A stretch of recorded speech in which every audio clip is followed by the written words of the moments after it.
yang menggusarkan saya, fatwanya Ustaz Jamali 96. Ya. Dan ini sudah 2013. Tempoh yang begitu panjang.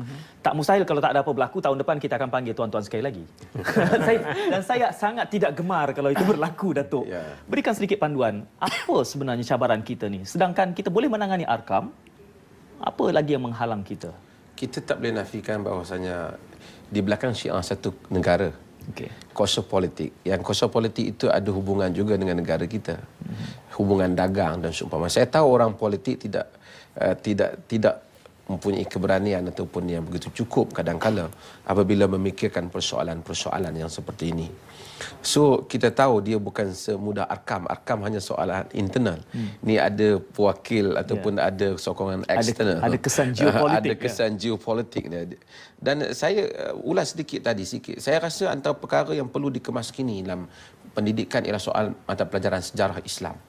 Kadang-kadang sejarah kita macam dahulunya, saya ingat di kata 6 dulu kita belajar Muawiyah macam jahat, macam Osman memerintah lemah, 6 tahun yang awal saja bagus. Banyak unsur-unsur sejarah ini yang telah dimasuki unsur Syiah.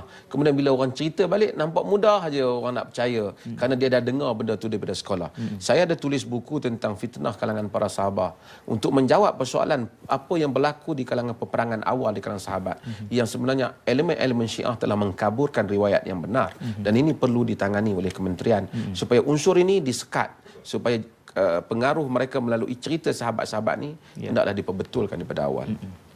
Pada sisi yang lain, kita memperbetulkan dalam konteks salurannya. Tetapi mereka yang sudah jelas terlanjur. Saya sebutkan tadi, sudah boleh ditunjukkan orangnya, gambarnya dah ada, buktinya mungkin dah RTM mungkin kena lebih berani sekali kita lagi. dialog, Datuk. Buat dialog, panggil Syiah supaya rakyat dapat tengok. Tapi bila kita jawab. Bila wakilnya datang, kita boleh tangkap terus lepas tu. Tapi kita dialog dengan dia supaya rakyat tahu bahawasanya kita bukan cakap kosong, kita dapat bukti bahawa dia tidak benar dan dia tidak layak untuk. Saya akan secara peribadi cuba untuk memberikan ruang itu kepada Datuk. Dan itu juga yang dimahukan oleh rakan-rakan Facebook kita, Said, ancaman Syiah bahagian 2 katanya. Betul. Kerana masih ada ramai yang bersifat simpatetik, bersimpati, masih terbuka seperti yang digambarkan Ustaz Abdullah itu tadi, dan wajadilhum billati hiya ahsan, bermujadalah, kita berdialog. Era contestation of ideas, kita buktikan hujah harus dilawan dengan hujah. Kita ucapkan terima kasih kepada Datuk Dr. Muhammad Asri Zainul Abidin, Ustaz Jamali Muhammad Adnan, dan jauh di negeri Kedah secara sidang video Ustaz Abdullah bin Din.